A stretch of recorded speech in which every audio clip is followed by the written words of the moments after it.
2 term ਦੇ ਵਿੱਚ ਜਿਹੜਾ ਹੈਗਾ ਸਰਨਾ ਸਾਹਿਬ ਜਿਹੜੇ ਹੈਗੇ ਉਹ ਨਹੀਂ ਜਿੱਤ ਪਾ ਰਹੇ, ਪਰ ਫਿਰ ਵੀ ਜਿਹੜੀ ਇਹ ਦਿਲਸ਼ਾਦ ਗਾਰਡਨ ਦੀ ਸੀਟ ਹੈ ਹਮੇਸ਼ਾ ਸਰਨਾ ਸਾਹਿਬ ਦੇ ਖਾਤੇ ਦੇ ਵਿੱਚ ਉਹਦੀ ਗਿਣਤੀ ਹੁੰਦੀ ਸੀਗੀ। ਐਸਾ ਕੀ ਹੋਇਆ ਕਿ ਬਲਬੀਰ ਸਿੰਘ ਨੂੰ ਲੱਗਾ ਕਿ ਸ਼ਾਇਦ ਹੁਣ ਮੇਰੀ ਗੁੱਡੀ ਜਿਹੜੀ ਜਿੰਨੀ ਚੜੀ ਹੋਈ ਸੀ ਉਨੀ ਨਹੀਂ ਹੈਗੀ, ਤਾਂ ਉਹਨਾਂ ਨੇ ਅਕਾਲੀ ਦਲ ਬਾਦਲ ਦਾ ਝੋਲਾ ਫੜ ਲਿਆ। ਜਦੋਂ ਝੋਲਾ ਆਦਮੀ ਫੜਦਾ ਹੈ ਤੇ ਝੋਲੇ ਵਿੱਚ ਜੋ ਕੁਝ ਵੀ ਹੁੰਦਾ ਹੈ ਉਹ ਸੰਗਤਾਂ ਦੇ ਜਿਹੜੇ ਆਸ਼ੀਰਵਾਦ ਮੈਨੂੰ ਉਸ ਝੋਲੇ 'ਚ ਪੈਂਦੇ ਨੇ। ਦਿੱਲੀ ਸਿੱਖ ਗੁਰਦੁਆਰਾ ਪ੍ਰਬੰਧਕ ਕਮੇਟੀ ਦੇ ਵਿੱਚ ਕੇਵਲ ਤੇ ਕੇਵਲ ਇੱਕ ਲਿਮਿਟੇਸ਼ਨ ਸੀ ਸੇਵਾ ਕਰਨ, ਲਿਮਿਟਡ ਜਗ੍ਹਾ ਸੀ।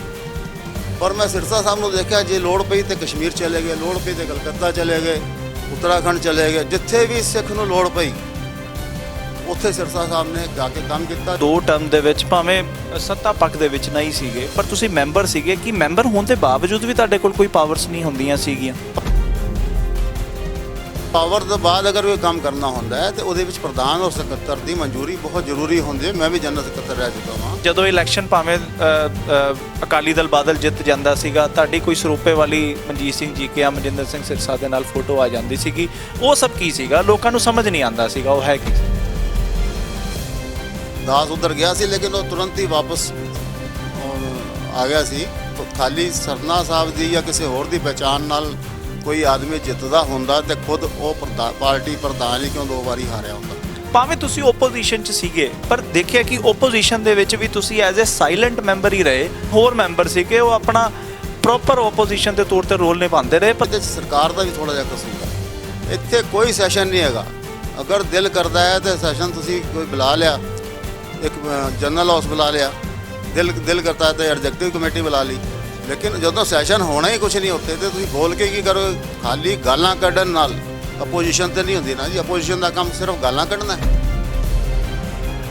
ਜਾਂ ਐਸੀ ਵੀਡੀਓ ਬਣਾ ਕੇ ਪਾਣੀਆਂ ਨੇ ਕਿ ਦੂਸਰੇ ਬੰਦੇ ਨੂੰ ਜਾਂ ਸਿੱਖਾਂ ਦੀ ਬੇਇੱਜ਼ਤੀ ਕਰਾਣੀ। ਵਿਦੇਸ਼ਾਂ ਦੇ ਵਿੱਚ ਸਿੱਖਾਂ ਦੀ ਬੇਇੱਜ਼ਤੀ ਨਹੀਂ ਹੁੰਦੀ। 2 ਵਾਰੀ ਤੁਸੀਂ ਫਿਰ ਵੀ ਜਿੱਤਦੇ ਰਹੇ।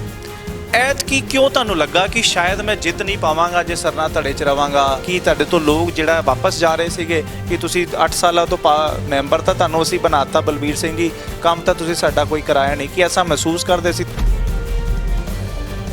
ਇਹ ਤੁਹਾਨੂੰ ਜਾ ਕੇ ਸੰਗਤ ਨੂੰ ਪੁੱਛਣਾ ਪਏਗਾ ਕਿ ਕੰਮ ਕੋਈ ਬਲਬੀਰ ਸਿੰਘ ਨੇ ਕਰਾਇਆ ਕਿ ਨਹੀਂ ਕਰਾਇਆ। ਸੰਗਤ ਦੀ ਮੀਟਿੰਗ ਬੁਲਾਉਣ ਤੋਂ ਬਾਅਦ ਕਿ ਮੈਂ ਕਿਹੜੀ ਪਾਰਟੀ 'ਚ ਰਵਾਂ ਤੇ ਸੰਗਤ ਨੇ ਕਿਹਾ ਜੀ ਤੁਸੀਂ ਸਾਨੂੰ ਬਲਬੀਰ ਸਿੰਘ ਦਾ ਮਤਲਬ ਹੈ। ਜਿਹੜੀ ਪਾਰਟੀ ਤੋਂ ਤੁਸੀਂ ਇਲੈਕਸ਼ਨ ਲੜ ਰਹੇ ਹੋ, ਉਸੇ ਪਾਰਟੀ ਨੇ ਪਿਛਲੇ ਇਲੈਕਸ਼ਨ ਦੇ ਵਿੱਚ 4 ਦਿਨ ਪਹਿਲੇ ਆਪਣੇ ਦਫ਼ਤਰ ਦੇ ਵਿੱਚ ਵੱਡੀ ਪ੍ਰੈਸ ਕਾਨਫਰੰਸ ਕੀਤੀ ਔਰ ਇਹ ਕਿਹਾ ਕਿ ਤੁਹਾਡੇ ਇਲਾਕੇ ਦੇ ਵਿੱਚ ਤੁਹਾਡੀ ਸ਼ਰਾਬ ਫੜੀ ਗਈ ਹੈ, ਔਰ ਅੱਜ ਉਹੀ ਪਾਰਟੀ ਤੁਹਾਨੂੰ ਟਿਕਟ ਦੇ ਰਹੀ ਹੈ ਆਪਣੇ ਪਾਰਟੀ ਤੋਂ ਔਰ ਚੁਣਾਵ ਲੜਾ ਰਹੀ ਹੈ। ਕੋਈ ਸਮਝੌਤਾ ਕਿਤੇ ਤਾਂ ਮੈਨੂੰ ਲੱਗਦਾ ਹੋਇਆ ਹੀ ਹੋਏਗਾ। ਦੇਖੋ ਜੀ, ਸ਼ਰਾਬ ਫੜੀ ਗਈ ਜਾਂ ਨਹੀਂ ਫੜੀ ਗਈ ਇਹ ਤੇ ਜਾ ਕੇ ਤੁਸੀਂ ਥਾਣੇ ਤੋਂ ਵੀ ਪੁੱਛ ਸਕਦੇ ਹੋ ਔਰ ਸੰਗਤ ਤੋਂ ਵੀ ਪੁੱਛ ਸਕਦੇ ਹੋ। ਮੈਂ ਤਾਂ ਇੰਨੀ ਗੱਲ ਜ਼ਰੂਰ ਕਹਾਂਗਾ ਕਿ ਸ਼ਰਾਬ ਫੜੀ ਗਈ ਤੇ ਮੈਂ ਤਾਂ ਪਲੱਸ ਹੋ ਗਿਆ, ਮੈਨੂੰ ਜ਼ਿਆਦਾ ਵੋਟਾਂ ਮਿਲੀਆਂ ਉਸ ਨਾਲੋਂ। ਲੋਕਾਂ ਨੇ ਕਿਹਾ ਕਿ ਸ਼ਰਾਬ ਜਿਹੜਾ ਹੈ ਰੱਖ ਹੀ ਨਹੀਂ ਸਕਦਾ।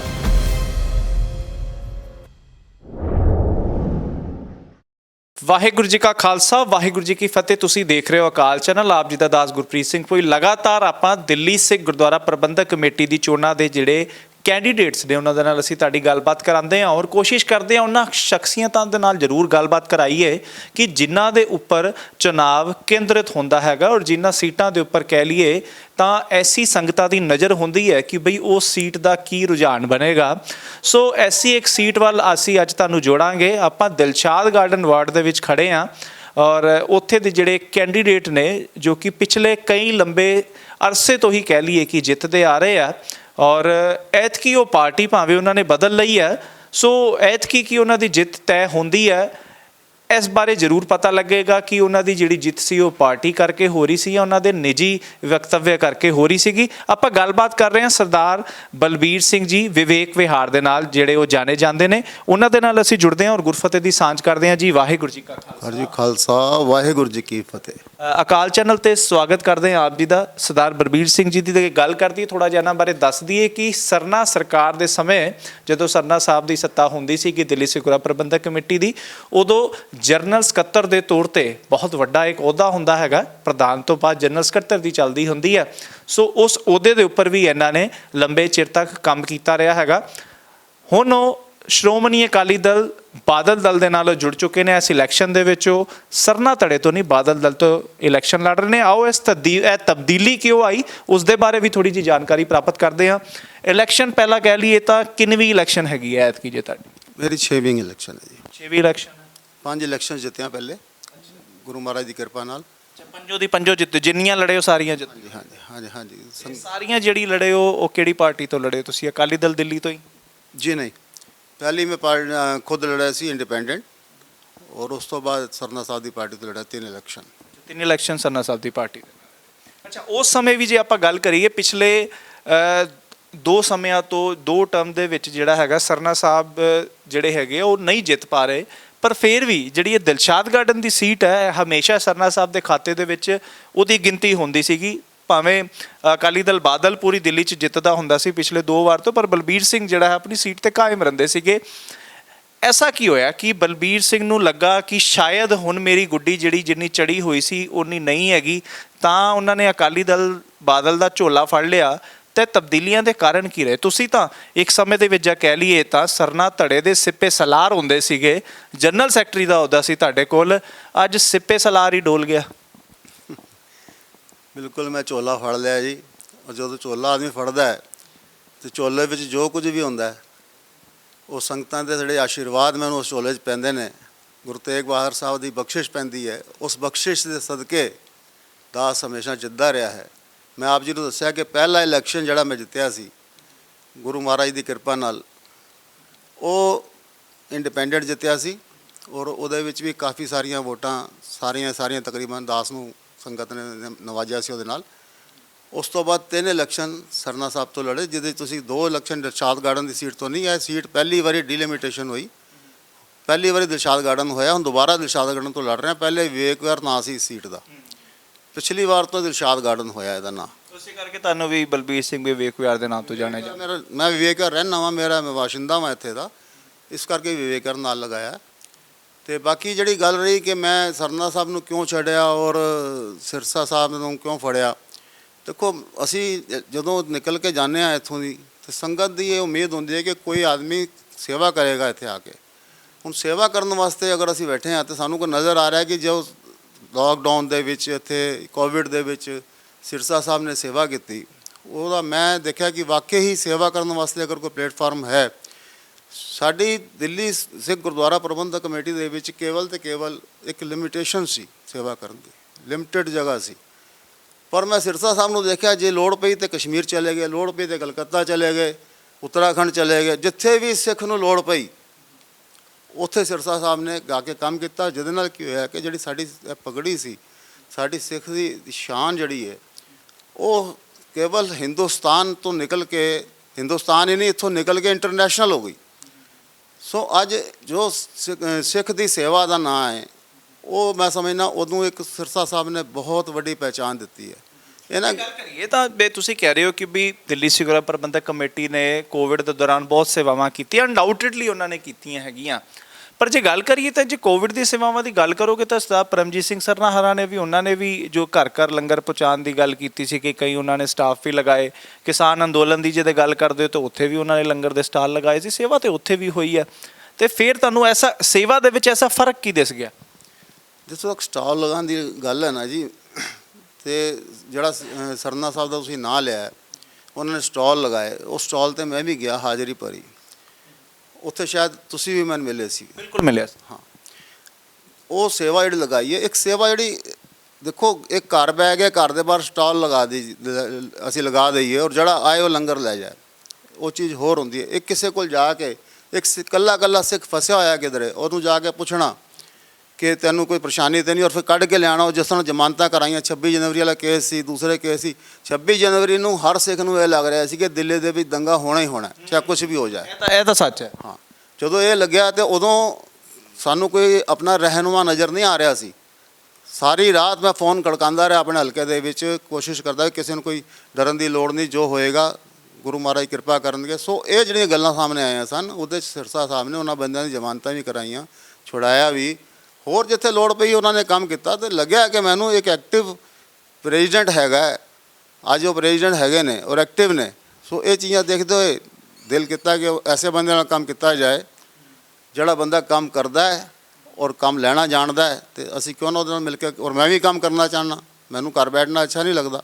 ਜਦ ਮੈਂ ਕੰਮ ਹੀ ਕਰਨਾ ਚਾਹੁੰਦਾ ਤੇ ਕੰਮ ਕਰਨ ਵਾਲਾ ਬੰਦਾ ਨਾਲ ਮਿਲ ਰਿਹਾ ਤੇ ਕਿਉਂ ਨਾ ਕੰਮ ਕਰਾਂ। ਤੁਸੀਂ ਮੈਂਬਰ ਸੀਗੇ, ਮੈਂ ਤੁਹਾਡੇ ਤੋਂ ਜਾਣਨਾ ਚਾਹੁੰਦਾ 2 ਟਰਮ ਦੇ ਵਿੱਚ ਭਾਵੇਂ ਸੱਤਾ ਪੱਖ ਦੇ ਵਿੱਚ ਨਹੀਂ ਸੀਗੇ ਪਰ ਤੁਸੀਂ ਮੈਂਬਰ ਸੀਗੇ, ਕਿ ਮੈਂਬਰ ਹੋਣ ਦੇ ਬਾਵਜੂਦ ਵੀ ਤੁਹਾਡੇ ਕੋਲ ਕੋਈ ਪਾਵਰਸ ਨਹੀਂ ਹੁੰਦੀਆਂ ਸੀਗੀਆਂ? ਸਰ ਮੈਂਬਰ ਮੈਂ ਇਕੱਲਾ ਤੇ ਨਹੀਂ ਸੀ, 46 ਮੈਂਬਰ ਤੇ ਜਿੱਤ ਕੇ ਆਉਂਦੇ ਨੇ, ਬਾਕੀ ਜਿਹੜੇ ਬੰਦੇ ਕੋਪਟ ਹੁੰਦੇ ਨੇ ਮਿਲਾ ਕੇ 51 ਹੋ ਜਾਂਦੇ ਨੇ। ਲੇਕਿਨ ਜਿਹੜੀਆਂ ਪਾਵਰਸ ਆਈਆਂ ਨੇ ਨਾ ਜੀ, ਉਹ ਸਾਰਿਆਂ ਕੋਲ ਜਿਹੜੀਆਂ ਪਾਵਰਸ ਆਈਆਂ ਨੇ ਉਹ ਤੇ ਲਿਖਤ 'ਚ ਆਈਆਂ ਨੇ ਕਿ ਕਿਹੜੀ ਪਾਵਰ ਕਿਹੜੇ ਮੈਂਬਰ ਕੋਲ ਹੁੰਦੀ ਹੈ। ਲੇਕਿਨ ਪਾਵਰ ਤੋਂ ਬਾਅਦ ਅਗਰ ਕੋਈ ਕੰਮ ਕਰਨਾ ਹੁੰਦਾ ਹੈ ਤੇ ਉਹਦੇ ਵਿੱਚ ਪ੍ਰਧਾਨ ਔਰ ਸਕੱਤਰ ਦੀ ਮਨਜ਼ੂਰੀ ਬਹੁਤ ਜ਼ਰੂਰੀ ਹੁੰਦੀ ਹੈ। ਮੈਂ ਵੀ ਜਨਰਲ ਸਕੱਤਰ ਰਹਿ ਚੁੱਕਾ ਹਾਂ। ਇੱਕ ਨਾ ਕੋਈ ਪ੍ਰਬੰਧਕ ਤਾਂ ਕੋਈ ਨਾ ਕੋਈ ਹੋਏਗਾ ਨਾ ਜੀ, ਸਾਰੇ ਦੇ ਸਾਰੇ ਪ੍ਰਬੰਧਕ ਤਾਂ ਨਹੀਂ ਹੋ ਸਕਦੇ ਕਿ ਉਹਨਾਂ ਦੇ ਸਿਗਨੇਚਰ ਚੱਲਣਗੇ। ਸਿਗਨੇਚਰ ਚੱਲਣ ਵਾਸਤੇ ਜਿਹੜੇ ਅਥਾਰਟੀਜ਼ ਨੇ ਉਹ ਪ੍ਰਧਾਨ ਔਰ ਸਕੱਤਰ ਹੀ ਹੁੰਦੇ ਨੇ ਤੇ ਉਹ ਠੀਕ ਹੈ, ਉਹ ਚੱਲ ਰਿਹਾ ਸੀ ਕੰਮ। ਤੇ ਬਾਕੀ ਮੈਂਬਰਾਂ ਨੂੰ ਜੇ ਆਪਾਂ ਗੱਲ ਕਰਦੀ ਹੈ, ਇਕੱਲੇ ਤੁਹਾਡੀ ਗੱਲ ਨਹੀਂ ਕਰਦੇ, ਹੋਰ ਵੀ ਜਿਹੜੇ 5-7 ਐਸੇ ਮੈਂਬਰ ਹੋਣਗੇ ਜਿਹੜੇ ਕਿ ਅਕਾਲੀ ਦਲ ਦੇ ਨਾਲ ਨਹੀਂ ਜੁੜੇ, ਅਕਾਲੀ ਦਲ ਦੇ ਮੈਂਬਰ ਨਹੀਂ ਸੀਗੇ, ਪਰ ਕੀ ਉਹਨਾਂ ਨੂੰ ਵੀ ਕੋਈ ਨਹੀਂ ਮਿਲਦਾ, ਕੋਈ ਮੈਂਬਰ ਫੰਡ ਨਹੀਂ ਮਿਲਦਾ? ਹਾਲਾਂਕਿ ਉਹਨਾਂ ਨੂੰ ਸੰਗਤ ਨੇ ਜਿਤਾ ਕੇ ਭੇਜਿਆ, ਭਾਵੇਂ ਪਾਵਰ ਦੇ ਵਿੱਚ ਕੋਈ ਵੀ ਹੋ ਜਾਵੇ। ਜੇ ਆਪਾਂ ਗੱਲ ਕਰਦੇ ਹਾਂ ਉੱਦਾਂ ਆਮ ਤੌਰ ਤੇ ਗੱਲ ਕਰਦੇ ਹਾਂ, ਐਮਐਲਏ ਭਾਵੇਂ ਸਰਕਾਰ ਭਾਵੇਂ ਆਮ ਆਦਮੀ ਪਾਰਟੀ ਦੀ ਬਣੇ, ਕਾਂਗਰਸ ਦੀ ਬਣੇ ਜਾਂ ਭਾਜਪਾ ਦੀ ਬਣੇ, ਪਰ ਜੇ ਐਮਐਲਏ ਹੁੰਦਾ, ਹਰ ਐਮਐਲਏ ਨੂੰ ਆਪਣੇ ਰਾਈਟ ਤਾਂ ਹੁੰਦਾ ਹੀ ਹੈ ਨਾ ਕਿ ਲੋਕਾਂ ਦੇ ਕੰਮ, ਆਪਣੇ ਇਲਾਕੇ ਦੇ ਕੰਮ ਕਰਨੇ ਆ। ਕਿ ਦਿੱਲੀ ਸਿੱਖ ਗੁਰਦੁਆਰਾ ਪ੍ਰਬੰਧਕ ਕਮੇਟੀ ਤੇ ਜਿੱਤੋ ਇਹ ਮੈਂਬਰ ਨੂੰ ਵੀ ਤਾਂ ਕੋਈ ਫੰਡ ਮਿਲਦਾ ਹੋਏਗਾ, ਉਹਦੇ ਕੋਲ ਵੀ ਤਾਂ ਕੋਈ ਅਧਿਕਾਰ, ਭਾਵੇਂ ਉਹ ਸੱਤਾ ਪੱਖ 'ਚ ਨਹੀਂ ਆ, ਹੁੰਦਾ ਤਾਂ ਹੋਏਗਾ ਨਾ ਜੀ। ਹਾਂ, ਫੰਡ ਦਾ ਤੇ ਹਰ ਇੱਕ ਨੂੰ ਮਿਲਣਾ ਚਾਹੀਦਾ, ਰਾਈਟ ਉਹਦਾ। ਮੈਂ ਜਦੋਂ ਜਿੱਤ ਕੇ ਗਿਆ ਤਾਂ ਇੰਡੀਪੈਂਡੈਂਟ ਸੀ, ਉਦੋਂ ਪ੍ਰਧਾਨ ਸਨ ਜਿਹੜੇ ਜਸਵੰਤ ਸਿੰਘ ਸੇਠੀ ਜੀ ਵੀ ਸਨ, ਤੇ ਮੈਨੂੰ ਫਿਰ ਫੰਡ ਉਦੋਂ ਵੀ ਮਿਲਦਾ ਰਿਹਾ, ਕੋਈ ਦਿੱਕਤ ਨਹੀਂ ਹੈ। ਮੈਂ ਇੰਡੀਪੈਂਡੈਂਟ ਸੀ ਤਾਂ ਵੀ ਮਿਲਦਾ ਰਿਹਾ, ਹੁਣ ਪਿਛਲੇ ਦਿਨਾਂ ਵੀ ਮਿਲਦਾ ਰਿਹਾ ਪਿੱਛੇ ਮੈਨੂੰ, ਮੈਂ ਤੇ ਫੰਡ ਲੈਂਦਾ ਰਿਹਾ ਆਪਣਾ। ਹਾਂਜੀ, ਕਰਦੇ ਰਹੇ ਲੋਕਾਂ ਨੂੰ। ਮੈਂ ਕੰਮ ਕਰਦਾ ਰਿਹਾ, ਔਰ ਫੰਡ ਕੋਈ ਇੰਨਾ ਜ਼ਿਆਦਾ ਵੀ ਨਹੀਂ ਕਿ ਅਸੀਂ ਕਿ ਫੰਡ ਜਿਹੜੀ ਲੋਕਾਂ ਦੀ ਫੀਸਾਂ ਵਗੈਰਾ ਆਉਂਦੀਆਂ ਨੇ ਉਹ ਫੰਡ ਤੋਂ ਜ਼ਿਆਦਾ ਉੱਪਰ ਹੋ ਜਾਂਦੀਆਂ ਨੇ। ਫੰਡ ਮਤਲਬ ਥੋੜਾ ਬਹੁਤ ਜੋ ਵੀ ਮਿਲਦਾ, ਜੋ ਸਾਰੇ ਮੈਂਬਰਾਂ ਨੂੰ ਮਿਲਦਾ, ਕਹਿਣ ਦਾ ਮਤਲਬ ਫੰਡ ਮਿਲਦਾ ਹੈ, ਉਹ ਫੰਡ ਮੈਂ ਤਾਂ ਕਹਾਂਗਾ ਜੇ ਅਗਰ ਅਸੀਂ ਸੇਵਾ ਦੇ ਭਾਵ ਨਾਲ ਸੋਚੀਏ, ਫੀਸਾਂ ਵਿੱਚ ਆਉਂਦੀਆਂ ਨੇ, ਕਿਸੇ ਦੇ ਵਿਆਹ ਹੈ, ਕਿਸੇ ਦੀ ਸ਼ਾਦੀ ਹੈ, ਕਿਸੇ ਦੇ ਦੁੱਖ ਹੈ, ਕਿਸੇ ਸੁੱਖ ਹੈ, ਉਹ ਫੰਡ ਤੇ ਬਹੁਤ ਹੀ ਘੱਟ ਹੈ। ਉਹ ਇਤਨਾ ਫੰਡ ਹੈਗਾ ਕਿ ਤੁਸੀਂ ਹਰ ਇੱਕ ਦੀ ਅਗਰ ਸੇਵਾ ਕਰਨਾ ਚਾਹੋ, ਪਿੱਛੇ ਕੋਵਿਡ ਦੇ ਦਿਨਾਂ ਦੇ ਵਿੱਚ ਤੇ ਜਿੰਨਾ ਉਹ ਫੰਡ ਮਿਲਦਾ ਜੀ ਮਹੀਨੇ 'ਚ ਖਰਚ ਹੋ ਜਾਂਦਾ ਹੋ ਗਿਆ ਜਿਹੜਾ ਇਹ ਸਭ। ਜਿਹੜਾ ਸਾਲ ਦਾ ਮਿਲਦਾ, ਹਾਂ, ਸਾਲ ਦਾ ਮਿਲਦਾ। ਸੋ ਮੇਰੇ ਖਿਆਲ ਨਾਲ ਫੰਡ ਤੇ ਨਹੀਂ ਰੁਕਿਆ ਹੈਗਾ, ਹੋ ਸਕਦਾ ਕਦੀ ਰੁਕਿਆ ਵੀ ਹੋ ਕਿਸੇ ਦਾ, ਮੈਨੂੰ ਨਹੀਂ ਪਤਾ। ਤੁਹਾਡੇ ਨਾਲ ਗੱਲ ਕਰੀਏ ਤਾਂ ਜਦੋਂ ਪਿਛਲੀ ਵਾਰੀ ਵੀ ਜੇ 2013 ਦੇ ਵਿੱਚ ਵੀ ਜਦੋਂ ਟਰਮ ਭਰੀ ਸੀਗੀ, ਉਦੋਂ ਵੀ ਕੁਝ ਤਸਵੀਰਾਂ ਵਾਇਰਲ ਹੋਈਆਂ ਸੀਗੀਆਂ ਕਿ ਜਿਹੜੇ ਸਰਨਾ ਸਾਹਿਬ ਦੇ 5-6 ਮੈਂਬਰ ਨੇ ਉਹਨਾਂ ਨੂੰ ਸਰਦਾਰ ਮਨਜੀਤ ਸਿੰਘ ਜੀਕੇ ਨੇ ਫੋਟੋ ਜਿਹੜੀ ਹੈਗੀ ਫੋਟੋ ਆਈ ਸੀ ਕਿ ਸਰੋਪੇ ਪਾ ਦਿੱਤੇ। ਉਹਦੇ ਵਿੱਚ ਬਲਬੀਰ ਸਿੰਘ, ਵਿਵੇਕ ਵਿਹਾਰ ਵੀ ਸ਼ਾਮਿਲ ਸੀਗੇ, ਹੋਰ 4-6 ਮੈਂਬਰ ਵੀ ਸੀਗੇ। ਇਹ ਬਾਰ-ਬਾਰ ਹੁੰਦਾ ਰਿਹਾ ਕਿ ਜਦੋਂ ਇਲੈਕਸ਼ਨ ਭਾਵੇਂ ਅਕਾਲੀ ਦਲ ਬਾਦਲ ਜਿੱਤ ਜਾਂਦਾ ਸੀਗਾ, ਤੁਹਾਡੀ ਕੋਈ ਸਰੋਪੇ ਵਾਲੀ ਮਨਜੀਤ ਸਿੰਘ ਜੀਕੇ, ਮਨਜਿੰਦਰ ਸਿੰਘ ਸਿਰਸਾ ਦੇ ਨਾਲ ਫੋਟੋ ਆ ਜਾਂਦੀ ਸੀਗੀ। ਉਹ ਸਭ ਕੀ ਸੀਗਾ? ਲੋਕਾਂ ਨੂੰ ਸਮਝ ਨਹੀਂ ਆਉਂਦਾ ਸੀਗਾ ਉਹ ਹੈ ਕੀ। ਹਾਂ, ਮੈਨੂੰ ਜਿਹੜੇ ਬੰਦੇ ਤੁਸੀਂ ਕਹਿ ਰਹੇ ਨਾਲ ਮੇਰੇ ਹੈਗੇ ਸੀ, ਉਹ ਅੱਜ ਸਰਨਾ ਸਾਹਿਬ ਨਾਲ ਨੇ। ਉਸ ਟਾਈਮ ਉਹ ਉੱਥੋਂ ਨਿਕਲ ਕੇ ਉਹਨਾਂ ਕੋਲ ਆ ਗਏ ਸੀ ਤੇ ਦਾਸ ਉੱਧਰ ਗਿਆ ਸੀ, ਲੇਕਿਨ ਉਹ ਤੁਰੰਤ ਹੀ ਵਾਪਸ ਆ ਗਿਆ ਸੀ। ਕਿਉਂਕਿ ਮੈਂ ਹਰ ਆਦਮੀ, ਦੇਖੋ ਜੀ ਗੱਲ ਹੈ ਕਿ ਜੇ ਖਾਲੀ ਸਰਨਾ ਸਾਹਿਬ ਦੀ ਜਾਂ ਕਿਸੇ ਹੋਰ ਦੀ ਪਹਿਚਾਣ ਨਾਲ ਕੋਈ ਆਦਮੀ ਜਿੱਤਦਾ ਹੁੰਦਾ ਤੇ ਖੁਦ ਉਹ ਪਾਰਟੀ ਪ੍ਰਧਾਨ ਹੀ ਕਿਉਂ 2 ਵਾਰੀ ਹਾਰਿਆ ਹੁੰਦਾ, ਜੇ ਉਹਦੀ ਆਪਣੀ ਇੰਨੀ ਪਹਿਚਾਣ ਹੈਗੀ ਹੈ।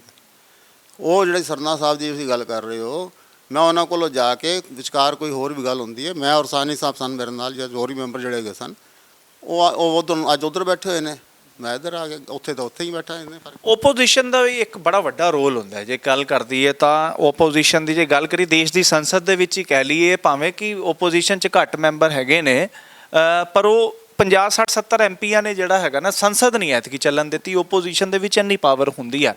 ਭਾਵੇਂ ਤੁਸੀਂ ਓਪੋਜੀਸ਼ਨ 'ਚ ਸੀਗੇ ਪਰ ਦੇਖਿਆ ਕਿ ਓਪੋਜੀਸ਼ਨ ਦੇ ਵਿੱਚ ਵੀ ਤੁਸੀਂ ਐਜ਼ ਏ ਸਾਇਲੈਂਟ ਮੈਂਬਰ ਹੀ ਰਹੇ।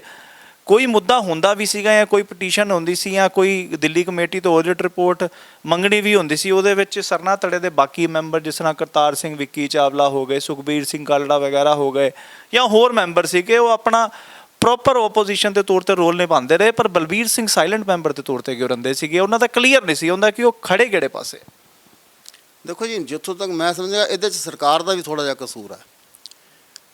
ਸਾਡੀ ਕਮੇਟੀ 'ਚ ਇਹ ਡਿਸਾਈਡਡ ਨਹੀਂ ਹੈ, ਜਿਸ ਤਰ੍ਹਾਂ ਹੁਣ ਸੈਸ਼ਨ ਹੁੰਦੇ ਨੇ ਪਾਰਲੀਮੈਂਟ ਦਾ, ਤੁਸੀਂ ਨਾਂ ਲਿਆ, ਸੈਸ਼ਨ ਹੁੰਦੇ ਨੇ ਉੱਥੇ, ਇਹ ਫਲਾਣਾ ਸੈਸ਼ਨ ਹੈ ਜੀ, ਫਲਾਣਾ ਸੈਸ਼ਨ ਹੈ ਜੀ, ਸਰਦੀਆਂ ਦਾ ਜੀ, ਗਰਮ। ਇੱਥੇ ਕੋਈ ਸੈਸ਼ਨ ਨਹੀਂ ਹੈਗਾ। ਅਗਰ ਦਿਲ ਕਰਦਾ ਹੈ ਤਾਂ ਸੈਸ਼ਨ ਤੁਸੀਂ ਕੋਈ ਬੁਲਾ ਲਿਆ, ਇੱਕ ਜਨਰਲ ਹਾਊਸ ਬੁਲਾ ਲਿਆ, ਦਿਲ ਕਰਤਾ ਹੈ ਤਾਂ ਐਗਜ਼ੈਕਟਿਵ ਕਮੇਟੀ ਬੁਲਾ ਲਈ, ਇੱਥੇ ਕੋਈ ਸੈਸ਼ਨ ਦਾ ਫਿਕਸ ਨਹੀਂ ਹੈ ਕਿ ਜਨਰਲ ਹਾਊਸ ਕਦੋਂ ਬੁਲਾਣਾ। ਇਹਦੇ 'ਚ ਸਰਕਾਰ ਅਗਰ ਕੋਈ ਰੂਲ ਵੀ ਤਾਂ ਹੋਏਗਾ ਨਾ ਕਿ 1971 ਦਾ ਜਿਹੜਾ ਐਕਟ ਹੈਗਾ ਕਿ ਵੀ ਇੰਨੇ ਟਾਈਮ ਬਾਅਦ ਬੁਲਾਣਾ ਹੀ ਬੁਲਾਣਾ। ਦੇਖੋ ਜਿਹੜੇ ਰੂਲ ਨੇ ਨਾ ਉਸ ਰੂਲ ਦੇ ਮੁਤਾਬਿਕ ਅਗਰ ਚੱਲ ਰਿਹਾ ਹੁੰਦਾ ਤੇ ਨਹੀਂ ਚੱਲ ਰਿਹਾ ਤੇ ਸਰਕਾਰ ਬੁਲਾਏ ਨਾ ਉਹਨਾਂ ਨੂੰ, ਸਰਕਾਰ ਦਾ ਕਸੂਰ ਹੈ। ਵੀ ਇਹ ਰੂਲ ਦੇ ਮੁਤਾਬਿਕ ਨਹੀਂ ਚੱਲ ਰਿਹਾ, ਕਿਉਂ ਨਹੀਂ ਚੱਲ ਰਿਹਾ? ਤੁਸੀਂ ਬਣਾਓ ਇਹਨੂੰ, ਪਾਸ ਕਰੋ, ਮਿਲੋ ਸਾਰਿਆਂ ਨੂੰ। ਲੇਕਿਨ ਜਦੋਂ ਸੈਸ਼ਨ ਹੋਣਾ ਹੀ ਕੁਛ ਨਹੀਂ ਉੱਥੇ ਤੇ ਤੁਸੀਂ ਬੋਲ ਕੇ ਕੀ ਕਰੋ? ਖਾਲੀ ਗਾਲਾਂ ਕੱਢਣ ਨਾਲ ਅਪੋਜੀਸ਼ਨ ਤੇ ਨਹੀਂ ਹੁੰਦੀ ਨਾ ਜੀ। ਅਪੋਜੀਸ਼ਨ ਦਾ ਕੰਮ ਸਿਰਫ ਗਾਲਾਂ ਕੱਢਣਾ ਹੈ ਜਾਂ ਐਸੀ ਵੀਡੀਓ ਬਣਾ ਕੇ ਪਾਣੀਆਂ ਨੇ ਕਿ ਦੂਸਰੇ ਬੰਦੇ ਨੂੰ ਜਾਂ ਸਿੱਖਾਂ ਦੀ ਬੇਇੱਜ਼ਤੀ ਕਰਾਣੀ। ਵਿਦੇਸ਼ਾਂ ਦੇ ਵਿੱਚ ਸਿੱਖਾਂ ਦੀ ਬੇਇੱਜ਼ਤੀ ਨਹੀਂ ਹੁੰਦੀ। ਮੈਂ ਕਿਸੇ ਦੀ ਪਗੜੀ ਉਤਾਰਨਾ ਵਾਂ ਜਾਂ ਕੋਈ ਮੇਰੀ ਉਤਾਰਦਾ ਹੋਵੇ ਤੇ ਉਹਨੂੰ ਕੀ ਸਾਰੇ ਸਿੱਖ ਦੇਖਣਗੇ? ਪੂਰਾ ਵਰਲਡ ਦੇਖੇਗਾ ਔਰ ਗੈਰ ਸਿੱਖ ਜ਼ਿਆਦਾ ਦੇਖਣਗੇ ਕਿਉਂਕਿ ਗੈਰ ਸਿੱਖ ਹੈ ਹੀ ਜ਼ਿਆਦਾ ਨੇ। ਉਹ ਜ਼ਿਆਦਾ ਦੇਖਣਗੇ ਔਰ ਮੇਰਾ ਔਰ ਮੇਰੀ ਕੌਮ ਦਾ ਔਰ ਮੇਰੇ ਧਰਮ ਦਾ ਮਜ਼ਾਕ ਉਡਾਉਣਗੇ। ਇਸ ਕਰਕੇ ਮੈਂ ਐਸਾ ਕੋਈ ਕੰਮ ਨਹੀਂ ਕਰਦਾ ਔਰ ਨਾ ਹੀ ਐਸੀ ਕੋਈ ਵੀਡੀਓ ਪਾਉਣਾ ਵਾ, ਨਾ ਹੀ ਕੋਈ ਐਸੀ ਗੱਲ ਕਰਨ ਦੀ ਕੋਸ਼ਿਸ਼ ਕਰਨਾ ਕਿ ਜਿਹਦੇ ਮੇਰੀ ਤੇ ਬੇਇੱਜ਼ਤੀ ਹੋਏ ਮੇਰੀ ਕੌਮ ਦੀ ਬੇਇੱਜ਼ਤੀ ਹੋਏ, ਮੇਰੀ ਆਪਣੇ ਪੰਥ ਦੀ ਬੇਇੱਜ਼ਤੀ ਹੋਏ। ਤੁਸੀਂ ਹੁਣ ਚੱਲ ਰਹੇ ਹੋ ਬਲਬੀਰ ਸਿੰਘ ਵਿਵੇਕ ਵਿਹਾਰ ਕਹਿੰਦੇ ਕਿ ਜਦੋਂ ਦਿਲਸ਼ਾਦ ਗਾਰਡਨ ਹੋਵੇ ਜਾਂ ਵਿਵੇਕ ਫਿਰ ਸੀਟਾਂ ਡੀਮਿਲਿਟਾਈਜੇਸ਼ਨ ਜੋ ਮਰਜ਼ੀ ਹੋ ਜਾਏ, ਏਰੇ ਭਾਵੇਂ ਜਿੰਨੇ ਮਰਜ਼ੀ ਬਦਲਦਾਨ, 2 ਵਾਰੀ ਤੁਸੀਂ ਫਿਰ ਵੀ ਜਿੱਤਦੇ ਰਹੇ। ਐਤਕੀ ਕਿਉਂ ਤੁਹਾਨੂੰ ਲੱਗਾ ਕਿ ਸ਼ਾਇਦ ਮੈਂ ਜਿੱਤ ਨਹੀਂ ਪਾਵਾਂਗਾ ਜੇ ਸਰਨਾ ਧੜੇ 'ਚ ਰਵਾਂਗਾ? ਐਸਾ ਲੱਗਾ ਤੁਹਾਨੂੰ ਜਾਂ ਤੇ ਮਹਿਸੂਸ ਹੋਇਆ ਕਿ ਕੀ ਤੁਹਾਡੇ ਤੋਂ ਲੋਕ ਜਿਹੜਾ ਵਾਪਸ ਜਾ ਰਹੇ ਸੀਗੇ ਕਿ ਤੁਸੀਂ 8 ਸਾਲਾਂ ਤੋਂ ਮੈਂਬਰ ਤਾਂ ਤੁਹਾਨੂੰ ਅਸੀਂ ਬਣਾਤਾ ਬਲਬੀਰ ਸਿੰਘ ਜੀ, ਕੰਮ ਤਾਂ ਤੁਸੀਂ ਸਾਡਾ ਕੋਈ ਕਰਾਇਆ ਨਹੀਂ, ਕਿ ਐਸਾ ਮਹਿਸੂਸ ਕਰਦੇ ਸੀ ਤਾਂ ਤੁਹਾਨੂੰ ਲੱਗਾ ਕਿ ਚਲੋ ਜਿਹੜੀ ਪਾਰਟੀ 'ਚ ਪਾਵਰ ਜ਼ਿਆਦਾ ਉੱਥੇ ਚੱਲ ਪੈਂਦੇ ਆ? ਦੇਖੋ ਜੀ, ਜਿਹੜੀ ਤੁਸੀਂ ਗੱਲ ਪੁੱਛੀ ਹੈ ਨਾ, ਇਹਦਾ ਜਵਾਬ ਮੇਰੇ ਕੋਲ ਨਹੀਂ ਹੈਗਾ। ਇਹ ਤੁਹਾਨੂੰ ਜਾ ਕੇ ਸੰਗਤ ਨੂੰ ਪੁੱਛਣਾ ਪਏਗਾ ਕਿ ਕੰਮ ਕੋਈ ਬਲਬੀਰ ਸਿੰਘ ਨੇ ਕਰਾਇਆ ਕਿ ਨਹੀਂ ਕਰਾਇਆ। ਔਰ ਸੰਗਤ ਦੀ ਮੀਟਿੰਗ ਬੁਲਾਉਣ ਤੋਂ ਬਾਅਦ ਕਿ ਮੈਂ ਕਿਹੜੀ ਪਾਰਟੀ 'ਚ ਰਵਾਂ ਤੇ ਸੰਗਤ ਨੇ ਕਿਹਾ ਜੀ ਤੁਸੀਂ ਸਾਨੂੰ ਬਲਬੀਰ ਸਿੰਘ ਦਾ ਮਤਲਬ ਹੈ। ਇਹ ਗੁਰੂ ਦੀ ਕਿਰਪਾ, ਮੇਰੀ ਸੰਗਤ ਦਾ ਜਿਹੜਾ ਮੈਨੂੰ ਆਸ਼ੀਰਵਾਦ ਮਿਲਿਆ ਸੰਗਤ ਨੇ ਦਿੱਤਾ ਹੈ, ਮੈਂ ਧੰਨਵਾਦੀ ਹਾਂ, ਅਤੀ ਧੰਨਵਾਦੀ ਹਾਂ ਆਪਣੇ ਇਸ ਹਲਕੇ ਦੀ ਸੰਗਤ ਦਾ। ਮੈਂ ਉਹਨਾਂ ਦੇ ਚਰਨਾਂ ਦੇ ਵਿੱਚ ਜਿੰਨੇ ਮਰਜ਼ੀ ਸਿਰ ਝੁਕਾ ਲਾਂ, ਮੈਂ ਉਹਨਾਂ ਦਾ ਮੁੱਲ ਨਹੀਂ ਚੁਕਾ ਸਕਦਾ। ਸੋ ਉਹਨਾਂ ਨੇ ਇਹ ਗੱਲ ਮੈਨੂੰ ਕਹੀ ਕਿ ਤੁਸੀਂ ਜਿੱਥੇ ਮਰਜ਼ੀ ਜਾਓ, ਸਾਨੂੰ ਕੋਈ ਮਤਲਬ ਨਹੀਂ, ਸਾਨੂੰ ਬਲਬੀਰ ਸਿੰਘ ਨਾਲ ਮਤਲਬ ਹੈ, ਸਾਡਾ ਕੋਈ ਮਤਲਬ ਨਹੀਂ ਕੋਈ ਵੀ ਪਾਰਟੀ ਹੋਵੇ। ਤੁਸੀਂ ਜਿੱਥੇ ਜਾਓਗੇ ਔਰ ਤੁਸੀਂ, ਹਾਂ ਮੈਂ ਤੁਹਾਨੂੰ ਖੁੱਲ੍ਹੀ ਇਹ ਗੱਲ ਕਹਿਣਾ ਕਿ ਤੁਸੀਂ ਜਾਓ ਸੰਗਤ ਵਿੱਚ ਪੁੱਛੋ ਕਿ ਮੈਂ 8 ਸਾਲ ਬਾਹਰ ਸੀ ਕਿ ਸੰਗਤ ਇਹ ਕਹਿ ਦੇ ਕਿ ਬਲਬੀਰ ਸਿੰਘ ਉਹਨਾਂ ਦੇ ਸੇਵਾ ਕਰ ਪਾਇਆ ਕਿ ਨਹੀਂ ਕਰ ਪਾਇਆ। ਇਹਦਾ ਜਵਾਬ ਤੁਸੀਂ ਸੰਗਤ ਕੋਲ ਲੈ ਸਕਦੇ ਹੋ, ਇਹਦਾ ਜਵਾਬ ਮੈਂ ਕੁਝ ਵੀ ਨਹੀਂ ਦੇ ਸਕਦਾ। ਤੁਸੀਂ ਆਏ ਹੋ ਅਕਾਲੀ ਦਲ ਦੇ ਵਿੱਚ, ਤੁਸੀਂ ਪਹਿਲ ਕੀਤੀ ਜਾਂ ਉਧਰੋਂ ਕੋਈ ਆਫਰ ਆਈ ਸੀਗੀ ਕਿ ਵੀ ਸਾਡੇ ਵੱਲ ਆ ਜਾਓ? ਤੁਹਾਡੇ ਵੱਲੋਂ ਪਹਿਲ ਕਿਹਦੇ ਵੱਲੋਂ ਹੋਈ ਸੀ? ਇਹ ਸਸਪੈਂਸ ਤਾਂ ਖੋਲ੍ਹਦੇ ਹੋ ਨਾ ਸਰ। ਗੱਲ ਇਹ ਹੈ कि दोनों आहिस्ता आहिस्ता खिसके नज़दीकियाँ बढ़ती गई, दूरियां घटती गई। हौली हौली सर्कुलेशन विचार पार्टी की है, पार्टी विचार है। पर कोई गल समझौता तो होया होएगा ना किसी गल ते कि बई तुसी जे आंदे हो पार्टी दे विच तुहानू शायद है कोई पदवी दी जाएगी या कुछ हो, ऐसे कोई समझौता भी तो होया होना कोई? सर मैं इतनी गल जानना कि कोई भी समझौता यह नहीं करता तू आ जा मैं सीट तो हट जाऊँगा तेन बिठा लाँगा, और इस तो घटदा समझौता मैं पसंद नहीं करता। नहीं पर फिर भी कोई ऐसी गल तक कोई वादा तो किया होना ना सरदार मजिंदर सिंह सरसा ने कि सरना साहब का सिपे सलार कह दिए कि अपने वाल जे लै आया तो मैं नहीं समझदा कि कोई वड्डी कोई तो उहदे दी गल कीती होनी। कोई मैनू की देणगे उन्हां, कोई भी किसी बंदे को देण वास्ते जो जड़ा बंदा हैगा, चाहे वह सरना साहब होण चाहे दूसरा कोई पार्टी होवे, जदों अपने वास्ते अली ढूंढ रहे हैं तो मैनू की देणगे वो? जदों पार्टी की सेवा मिल जाएगी, पार्टी नाल मिल के काम करांगे, बराबर का काम होएगा, बराबर का मान और इज्जत मिलेगा।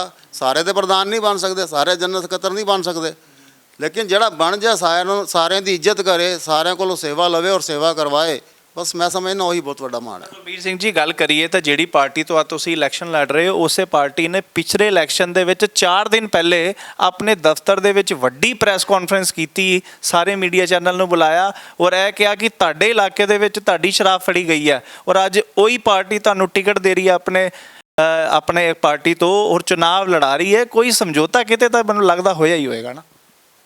देखो जी, शराब फड़ी गई या नहीं फड़ी गई ये तो जाके तुसीं थाने तो भी पूछ सकते हो और संगत तो भी पूछ सकते हो। मैं तो इन्नी गल जरूर कहांगा कि शराब फड़ी गई तो मैं तो प्लस हो गया, मैनू ज़्यादा वोटां मिलियां उस नालों। लोगों ने कहा कि शराब जिहड़ा है रख ही नहीं सकता। बाकी जी किहड़ी पार्टी ने रखाई, मैं तुहानूं पहले कहा है कि पार्टी कोई नहीं हैगी, पार्टी हैगे ने विचार। विचार अगर मियाँ बीबी दे नहीं मिलते तो वह हल की हुंदा? तलाक। ਉਹਦਾ ਕੋਈ ਹੱਲ ਨਹੀਂ ਹੈਗਾ ਕਿ ਵਿਚਾਰ ਨਹੀਂ ਮਿਲ ਰਹੇ ਤੇ ਮੈਂ ਅਸੀਂ ਇਕੱਠੇ ਰਹਿਣਾ ਜ਼ਬਰਦਸਤੀ ਹੈ। ਉਹਦਾ ਹੱਲ ਤਲਾਕ ਹੁੰਦਾ ਹੈ। ਤਲਾਕ ਕਰਕੇ ਤੁਸੀਂ ਕਹੋ ਕਿ ਅਗਰ ਉਹ ਬੰਦਾ ਕਿ ਤਲਾਕ ਕੀਤਾ ਤਾਂ ਉਹਨੇ ਗੈਰ ਕਾਨੂੰਨੀ ਕੰਮ ਕੀਤਾ, ਤਾਂ ਗੈਰ ਕਾਨੂੰਨੀ ਕੰਮ ਕੋਈ ਐਸਾ ਨਹੀਂ ਹੈ। ਪਾਰਟੀਆਂ ਦੁਨੀਆ ਬਦਲਦੀ ਹੈ, ਕਰਦੀ ਜਾ ਰਹੀ ਹੈ, ਕੋਈ ਐਸੀ ਗੱਲ ਨਹੀਂ। ਉਹਦੇ ਵਿੱਚ ਕੋਈ ਗੱਲ ਨਹੀਂ, ਦੁਨੀਆ ਬਦਲਦੀ ਹੈ। ਸਰਨਾ ਸਾਹਿਬ ਵੱਲੋਂ ਮਨਾਉਣ ਦੀ ਕੋਸ਼ਿਸ਼ਾਂ ਹੋਈਆਂ ਸੀ। ਸਰ ਸਰਨਾ ਸਾਹਿਬ ਕੋਲ ਮੈਂ ਰੁੱਸਿਆ ਕਦੋਂ ਸੀ ਜਦੋਂ ਮਨਾਣਗੇ ਉਹ? ਮੈਂ ਤਾਂ ਰੁੱਸਿਆ ਹੀ ਨਹੀਂ। ਛੱਡ ਕੇ ਤੁਸੀਂ ਹੋਰ ਰਹਿ ਕੀ ਗਿਆ? ਉਹ ਤਾਂ ਪਾਰਟੀ ਛੱਡਣ ਦੀ ਵਜ੍ਹਾ, ਮੈਂ ਤਾਂ ਨਾ ਵਿਚਾਰ ਬਦਲੀ ਹੁੰਦੀ ਗੱਲ ਹੈ। ਉਹਨਾਂ ਨੂੰ ਇਹ ਲੱਗਦਾ ਸੀਗਾ ਕਿ ਸ਼ਾਇਦ ਇਹ ਸੀਟ ਤੇ ਮੇਰੀ ਕਿਤੇ ਨਹੀਂ ਹਿਲਦੀ, ਪਰ ਇੱਕ ਜਿੱਤੀ ਹੋਈ ਸੀਟ ਉਹਨਾਂ ਦੇ ਝੋਲੀ ਦੇ ਵਿੱਚੋਂ ਨਿਕਲੀ ਹੈ ਤਾਂ ਮਨਾਨ ਤਾਂ ਆਏ ਹੋਣਗੇ। ਸਰ ਮਨਾਣ ਉਹ ਆਏ ਜਾਂ ਨਹੀਂ ਆਏ, ਮੈਂ ਨਹੀਂ ਗਿਆ ਮੰਨਣ। ਜੇ ਮੈਂ ਆਇਆ ਤੇ ਫਿਰ ਮੰਨਣ ਆਏ ਨਹੀਂ ਮਨਾਨ, ਮੇਰਾ ਵੀ ਕਹਿ ਦਈਏ ਮਨਾਨ ਵੀ ਨਹੀਂ। ਮੈਂ ਜਦੋਂ ਕੋਈ ਅਲੱਗ ਹੋਣਾ ਨਾ ਜੀ ਕਿਧਰੋਂ ਜਾਂ ਕਿਸੇ ਨਾਲ ਜੁੜਨਾ, ਮੈਨੂੰ ਮਨਾਣ ਨਾਲ ਵਾਪਸ ਜਾਣਾ ਹੋਏ ਤਾਂ ਮੈਂ ਪਹਿਲੇ ਆਵਾਂਗੇ, ਕਿਉਂ ਅਲੱਗ ਕਿਉਂ ਆਵਾਂਗਾ? ਆਏ ਕਿ ਨਹੀਂ ਆਏ? ਵੈਸੇ ਮੈਂ ਕਹਿੰਦਾ ਅਗਰ ਆਏ ਵੀ ਨੇ ਜਾਂ ਨਹੀਂ ਵੀ ਆਏ, ਮੈਂ ਵਾਪਸ ਹੀ ਜਾਣਾ ਸੀ ਤਾਂ ਅਲੱਗ ਹੀ ਕਿਉਂ ਆਇਆ? ਚਲੋ ਦੱਸ ਨਹੀਂ ਰਹੇ ਤੁਸੀਂ, ਆਪਾਂ ਅਖੀਰ 'ਚ ਗੱਲ ਕਰਾਂਗੇ।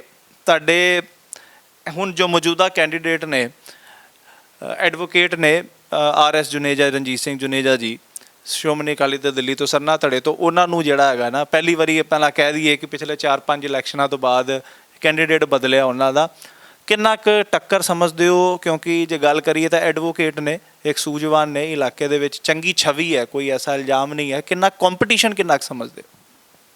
ਜੁਨੇਜਾ ਸਾਹਿਬ ਮੇਰੇ 50 ਸਾਲ ਦੇ ਦੋਸਤ ਨੇ ਔਰ ਬਹੁਤ ਹੀ ਅੱਛੇ ਬੰਦੇ ਨੇ, ਸੁਲਝੇ ਬੰਦੇ ਨੇ, ਕਦੀ ਗਲਤ ਗੱਲ ਨਹੀਂ ਬੋਲਦੇ ਔਰ ਅੱਛੀ ਗੱਲ ਕਰਦੇ ਨੇ। ਤੇ ਜਦੋਂ ਉਹ ਬੇਸਿਕਲੀ ਉਹ ਵਕੀਲ ਨੇ, ਵਕੀਲ ਹੋਣ ਵਾਲ ਇੱਕ ਵਕੀਲ ਜਦੋਂ ਕੋਰਟ ਦੇ ਵਿੱਚ ਕੇਸ ਲੜਦਾ ਹੈ ਦੂਜੇ ਵਕੀਲ ਦੇ ਨਾਲ, ਤੇ ਉਹ ਇਸ ਤਰ੍ਹਾਂ ਲੜਦਾ ਜਿਵੇਂ ਉਹਨਾਂ ਦੀ ਆਪਸ 'ਚ ਕੋਈ ਅੱਛੀ ਖਾਸੀ ਲੜਾਈ ਹੈ, ਔਰ ਹਾਰ ਜਿੱਤ ਤੋਂ ਬਾਅਦ ਬਾਹਰ ਆ ਕੇ ਦੋਨੋਂ ਹੱਥ ਮਿਲਾਉਂਦੇ ਨੇ ਔਰ ਗਲੇ ਲੱਗਦੇ ਨੇ। ਮੈਂ ਸਮਝਦਾ ਉਹੀ ਸਾਡੇ ਇੱਥੇ। ਚਲੋ ਪਹਿਲੀ ਵਾਰ ਕਿਸੇ ਕੈਂਡੀਡੇਟ ਤੋਂ ਆਪਣੇ ਵਿਰੋਧੀ ਕੈਂਡੀਡੇਟ ਦੀ ਤਾਰੀਫ ਸੁਣੀ ਆ। ਮੇਰੇ ਵਿਰੋਧੀ ਉਹ ਹੈ ਹੀ ਨਹੀਂ, ਨਾ ਮੈਂ ਉਹਨਾਂ ਦਾ ਵਿਰੋਧੀ ਹਾਂ। ਇਹ ਤੇ ਉਹ ਪਤਾ ਨਹੀਂ ਕਿਸ ਤਰ੍ਹਾਂ ਆ ਗਏ ਨੇ, ਔਰ ਆ ਗਏ ਨੇ ਤਾਂ ਬੜਾ ਹੈਲਦੀ ਉਹਦੇ ਨਾਲ ਉਹ ਲੜ ਰਹੇ ਨੇ। ਗੁਰੂ ਮਹਾਰਾਜ ਕਿਰਪਾ ਕਰਨ, ਜੋ ਵੀ ਜਿੱਤੇਗਾ। ਆਮ ਤੌਰ ਤੇ ਮੈਂ ਸਵਾਲ ਪੁੱਛਦਾ ਨਾ ਤੇ ਕੈਂਡੀਡੇਟਾਂ ਦੇ ਨਾ ਚਾਰ ਭੰਡਣਾ ਸ਼ੁਰੂ ਹੋ ਜਾਂਦੇ। ਚਲੋ ਇਹ ਵੀ ਤੁਹਾਡੀ ਚੰਗੀ ਦਰਿਆ ਦਿਲੀ ਹੈ ਜਾਂ ਚੰਗਾ ਵਕਤਵਯ ਹੈਗਾ, ਚੰਗਾ ਤੁਹਾਡਾ ਮਿਜ਼ਾਜ। ਇੱਕ ਗੱਲ ਸੁਣੋ ਸਰ, ਮੈਂ ਉਹਨਾਂ ਨੂੰ ਇਹਨਾਂ 4 ਦਿਨਾਂ ਦੇ ਜਾਂ 6 ਦਿਨਾਂ ਦੇ ਜਾਂ ਮਹੀਨੇ ਦੇ ਇਲੈਕਸ਼ਨ ਵਾਸਤੇ ਮੈਂ 50 ਸਾਲ ਦੀ ਦੋਸਤੀ ਕਿਸ ਤਰ੍ਹਾਂ ਖਰਾਬ ਕਰ ਦਿਆਂ? ਮੈਂ ਨਹੀਂ ਉਹਨੂੰ ਖਰਾਬ ਕਰ ਸਕਦਾ। ਹਾਰ ਜਿੱਤ ਤੇ ਕੋਈ ਵੀ ਹਾਰੇ, ਕੋਈ ਜਿੱਤੇ, ਦਾਤੇ ਦੀਆਂ ਹੱਥ ਵਡਾਈਆਂ ਜਿਸ ਭਾਵੇਂ ਤਿਸ ਦੇਈ, ਸੰਗਤ ਨੇ ਆਸ਼ੀਰਵਾਦ ਦੇਣਾ ਹੈ। ਚਲੋ ਜਿੱਦਾਂ ਕਿ ਖਿਲਾੜੀ ਆਪਸ ਚ ਲੜਦੇ ਆ, ਪਰ ਬਾਅਦ ਚ ਜਦੋਂ ਮੈਚ ਖਤਮ ਹੁੰਦਾ ਹੱਥ ਮਿਲਾ ਕੇ ਵਾਪਸ ਆਉਂਦੇ ਆ। ਬਿਲਕੁਲ। ਗੇਮਸ ਅੱਜ ਹੋਣਗੀਆਂ, ਓਲੰਪਿਕ ਹੋਣਾ ਹੈ, ਫਿਰ 4 ਸਾਲ ਬਾਅਦ ਓਲੰਪਿਕ ਹੋਏਗਾ, ਫਿਰ ਦੇਖੀ ਜਾਏਗੀ। ਹੁਣ ਜਿਹੜਾ ਹਾਰੇਗਾ ਓਲੰਪਿਕ ਹੀ ਆ। ਹਾਂ ਬਿਲਕੁਲ, 4 ਸਾਲ ਬਾਅਦ ਕੀ ਕਰ ਸਕਦੇ ਹਾਂ।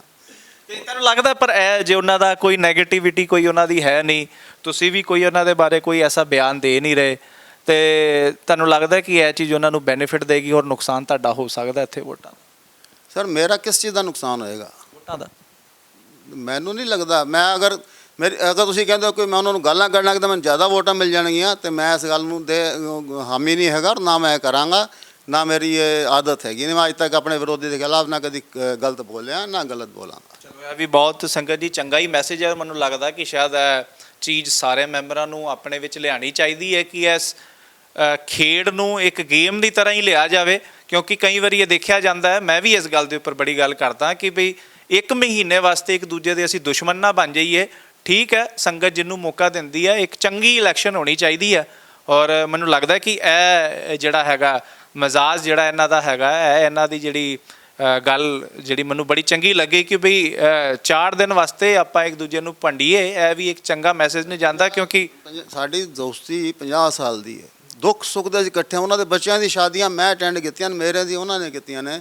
ਉਹਨਾਂ ਚੀਜ਼ਾਂ ਨੂੰ ਕਿਸ ਤਰ੍ਹਾਂ ਭੁੱਲ ਜਾਈਏ ਅਸੀਂ ਅੱਜ? ਕੋਈ ਸਪੀਚ ਸੁਣੀ ਹੈ ਕੋਈ? ਉਹ ਵੀ ਤੁਹਾਡੇ ਬਾਰੇ ਤਾਂ ਬੋਲਦੇ ਹੀ ਹੋਣਗੇ ਨਾ, ਕੋਈ ਐਸੀ ਕੋਈ ਸਪੀਚ ਆਈ ਹੋਣੀ ਹੈ ਕਿ ਤੁਸੀਂ ਨਹੀਂ ਭੰਡ ਰਹੇ, ਚਲੋ ਕੋਈ ਬਾਤ ਨਹੀਂ, ਤੇ ਉਹ ਕੁਝ ਬੋਲਦੇ ਤੁਹਾਡੇ ਬਾਰੇ? ਮੈਂ ਦੱਸਿਆ ਨਾ, ਸੂਝਵਾਨ ਆਦਮੀ ਨੇ, ਕਦੀ ਗਲਤ ਨਹੀਂ ਬੋਲਦੇ। ਉਹ ਵੀ ਨਹੀਂ ਬੋਲਦੇ ਤੁਹਾਡੇ ਬਾਰੇ? ਕਦੀ ਗਲਤ ਨਹੀਂ ਬੋਲਦੇ, ਬੋਲਣਗੇ ਵੀ ਨਹੀਂ। ਉਹ ਐਸੇ ਆਦਮੀ, ਭਰੋਸਾ ਉਹ ਐਸੇ ਨਹੀਂ ਹੋਣਗੇ, ਕਦੀ ਨਹੀਂ ਬੋਲਣਗੇ। ਕਿਤੇ ਸੈਟਲਮੈਂਟ ਤੇ ਨਹੀਂ ਹੋਈ ਸੀ ਪਹਿਲੇ ਦੋਸਤ ਨੂੰ ਲੜਾਤਾ?